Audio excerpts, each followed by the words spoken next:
Over the past 100 days, I decided to try out Amazon FBA by launching a brand new product with a brand new listing in the middle of a pandemic. And I'll be revealing the product that I use for this test later in this video. But for those of you that don't know, Amazon FBA is a way for you to sell products on Amazon, where you send in the products that you want to sell on Amazon.com into the Amazon warehouse, and when you get a sale on the Amazon website, they pick it, pack it, and ship out the products for you. There's mixed things online about Amazon FBA. Stories of people becoming millionaires overnight, and stories of people losing everything. I even launched a product a few years ago that was doing over $10,000 per month profit. So I know Amazon FBA was a great opportunity, but the question is it still as easy as it used to be? Does it still work like it used to? And my goal for this video and this new product that I'm launching is to see, can I make an extra few $1,000s per month off Amazon FBA still? And this test is really important to me because Amazon FBA is what I talk about on this channel.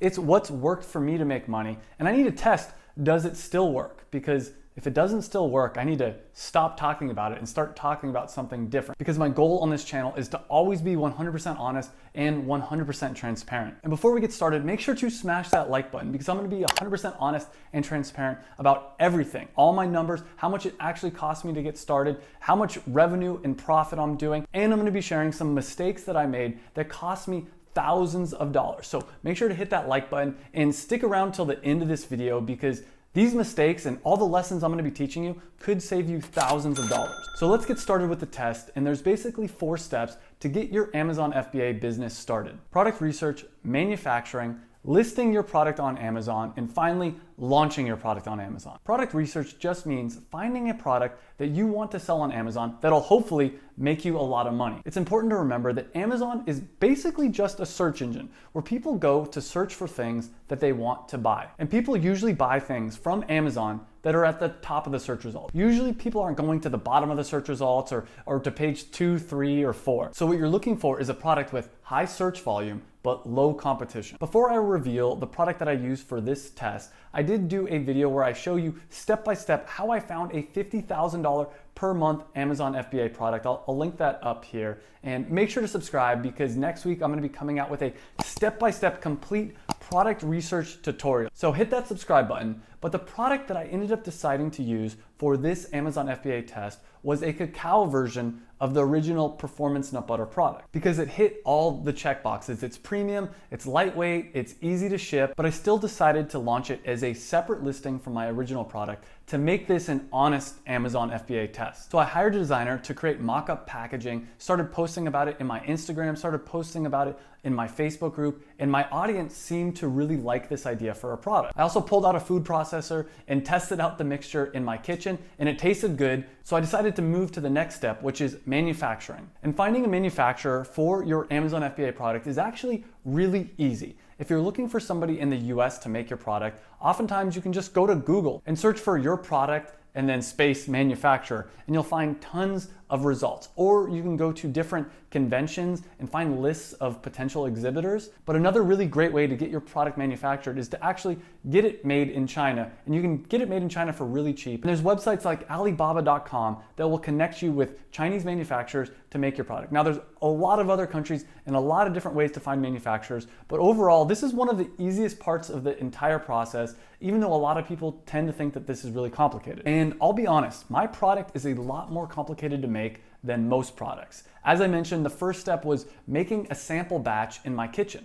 Then I had to find a manufacturer that could replicate it. And the way I went about it was actually just doing a Google search for nut butter manufacturers. And I looked at a bunch of different people, and I got on the phone and I started calling different manufacturers. I emailed a bunch of different people and tried to see who would want to work with me. When I finally found someone, they said it's going to be $675 to do a round of testing. So I gave them the ingredients, I gave them the basic formula, and they did a round of testing. I had my friends and family try it out. I even sent out samples to my Facebook launch group, which is something I highly recommend doing if you are going to be selling on Amazon. Create a Facebook group around the launch of your product. The general feedback was that the taste could be better. So I did another round of testing, sent out more samples, got more people to try it, And again, people thought that it could be better. There was tips like adding more salt, adding a little bit more of the cacao, and I did another round and another round of testing. Finally, after a few months, I locked in the final recipe and it was time to do the big production run. Now, for me to do a production run,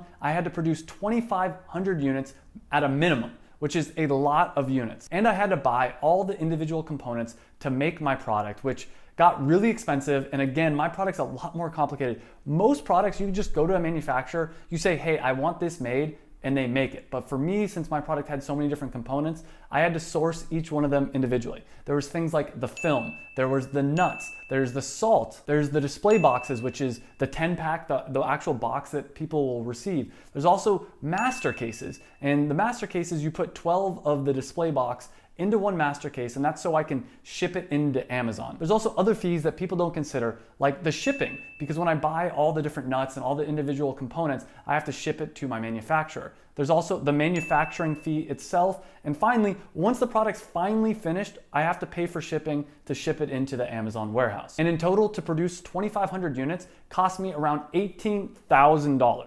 And that price isn't even including some of the mistakes I made that cost me thousands, if not tens of thousands of dollars. I talked about that in another video that I'll link up here. At this point, I'm thinking, I'm gonna make that money back, right? Right?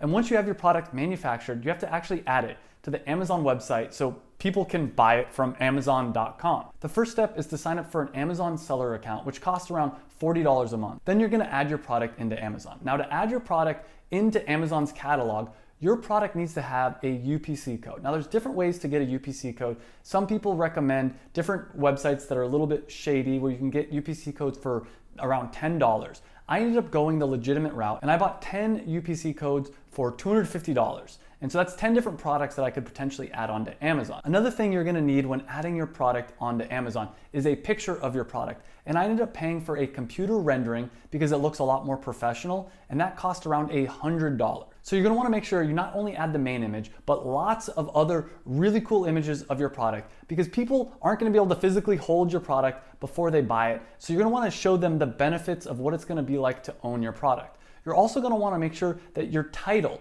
is full of different things that people might potentially search for on Amazon. Because remember, like I said, Amazon is a search engine. People are searching for different products. So you're gonna wanna make sure your title is full of different things that people might wanna search, but at the same time, make sure that it's user-friendly and it's something that's gonna make people wanna buy. Every product on Amazon has space for bullet points, and these bullet points are a chance for you to convince people to buy your product. So talk about the benefits of buying your product and why someone should buy your product. You should also add a description about your product, because again, if people aren't already convinced by all the images and the bullet points that you have, the description is one last chance for you to convince them to buy your product. But quite possibly the most important part of your Amazon product page is the reviews. People are more likely to buy your product if your product has a lot of reviews and a really high rating. So now let's talk about how to get a lot of reviews and how to get a really high rating, as well as how to get as many sales as possible from day one. And this all comes down to how you launch your product on Amazon. Because once you have your product listing on Amazon, what you need to do, the biggest part of your job, is to get as many sales as possible from day one, and then as soon as possible, get as many reviews as you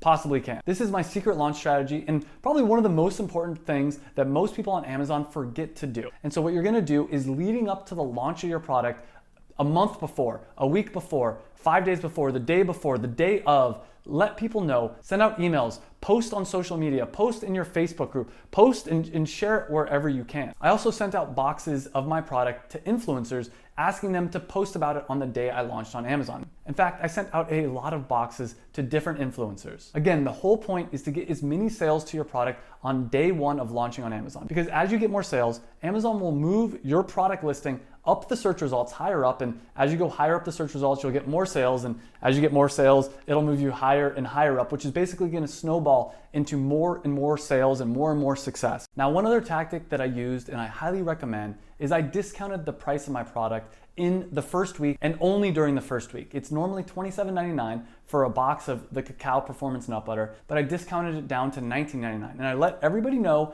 that this was only gonna last for 1 week, so hurry up and get your sales in. You need some kind of scarcity. You need some kind of reason for people to buy your product as soon as possible. And in the first week, I sold 182 units and did a total revenue of $3,600. Now, That's really awesome. In my first week, $3,600 in revenue. But revenue is not profit, and there's a lot of costs associated with selling on Amazon. The first cost I'll talk about is the cost of the product that I sold. So the actual cost of those products that I sold was around $1,300. Then there's also different Amazon FBA fees. There's a 15% flat fee just to sell on Amazon's platform. They charge you 15% of whatever revenue you do. And there's also the Amazon FBA pick and pack fee.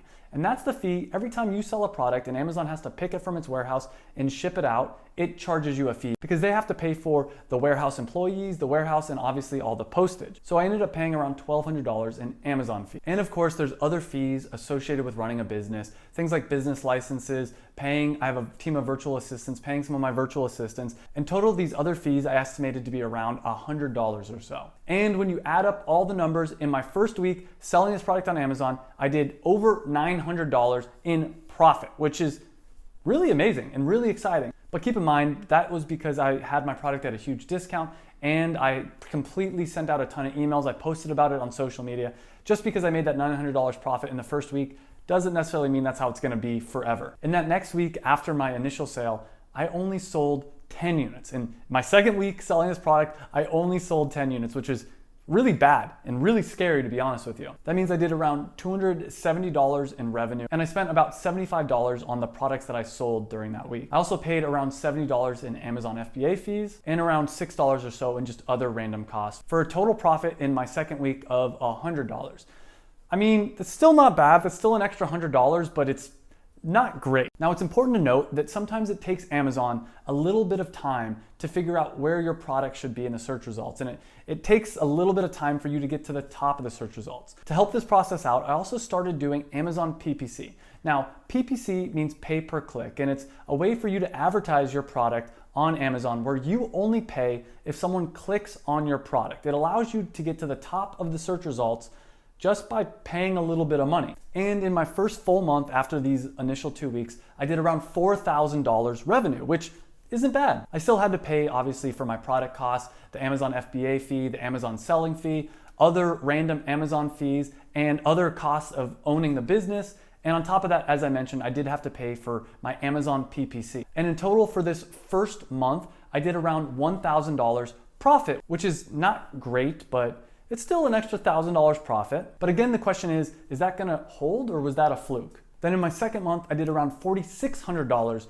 in revenue, sold about 150 units. And after the different product costs, the Amazon FBA fee, the Amazon selling fee, all the other fees associated with running a business, the Amazon PPC, all of that, I did around $1,600 in profit. Now keep in mind, after the first month, I decided to stop working on this Amazon business. I really wanted to test out, is this a way to make passive income? Is it a way that I could just set this up and walk away and keep making money? And so far the answer is yes, because the cool thing about Amazon FBA is you don't have to deal with the shipping. As long as you have product in the Amazon warehouse, they handle everything. They handle returns, they handle shipping out your product. Every once in a while, you might get a message on your Amazon seller account that you have to deal with, but it's extremely rare. So this $1,600 was $1,600 of passive income profit. But again, the question is, was that a fluke? And in my third month of selling this product on Amazon, I did around $4,300 in revenue. And after all my product costs, Amazon selling fees, the Amazon FBA pick and pack fees, Amazon PPC, all the different costs associated with selling on Amazon, I did around $1,300 in profit, which is pretty cool. But keep in mind, when I first started out on this test, when I first decided I was gonna sell a new product on Amazon, my goal was to make an extra few $1,000s a month. So in a lot of ways, even though I'm making an extra $1,300 per month passive income profit, it felt like a little bit of a failure. Now I want to share with you what I learned after 100 days of selling this product on Amazon, including why this product failed. Now pay attention because the mistakes I made cost me thousands of dollars, and I'm hoping that you can learn from my mistakes. The first lesson I learned is it's all about the product. If you plan on selling a product on Amazon, it's all about product research and finding the best possible product. Now, when I first had this idea for this product, it was a really good idea, but that was a year and a half ago. And when I first had the idea, there really wasn't that much competition. But in the time it took me to launch this product, a ton of competition started coming up. At first, there was no other keto nut butter products, but as I waited and as I formulated, other products came up. It's also important to remember that the more unique your product is, the more likely you are to succeed. And when I first had this idea, it was a really unique idea. There was nothing else like it on the market. But again, in the time it took me to launch it, there was other products that were relatively similar to what I was trying to do that came out. The second lesson I learned is that there's a lot of things that can happen that are completely out of your control. A big reason why this product flopped is because I launched it in the middle of a pandemic. It's an on-the-go healthy snack product, and I launched it when nobody was on the go. Nobody needed a product that was on the go type of product, and most people, to be honest with you, kind of weren't eating that healthy. And I waited and I waited and I was trying to make this product perfect. I was trying to do everything perfect, and that is a huge mistake. If you're planning on selling on Amazon, get started now. And here's the truth, because I'm so open and honest with everything I'm doing, I was really scared. That's why I was waiting so long to make it perfect. Even launching this imperfect product, even though it wasn't ever fully perfect, I still am making an extra $1,000 a month in passive income. And that's a lot less than I was hoping to make, but that's still pretty good. But my biggest lesson is, in total, between Performance Nut Butter Cacao and the original Performance Nut Butter, last month I did $19,000 in revenue for around $6,000 in profit, which is enough for me to pay my bills, to live in my dream location, and pretty much live my dream life. And even though this test felt like a failure, I'm making an extra $1,000 per month passive income profit from this new product. The biggest lesson from this entire test is, for me, instead of trying to prove myself by launching new products constantly, the way that I want to start proving myself is by helping other people launch products that they're passionate about. And I compiled a bunch of videos of real stories of people actually selling on Amazon, including their honest results, that I'll link right here. This includes stories about people making a lot of money and people losing money and all the mistakes they made. So if you want to get some real honest stories from regular people just like you that are selling on Amazon, click on this video. It's an entire playlist of videos. So click on that video. I'll see you in the next video. And most importantly, remember to enjoy the journey.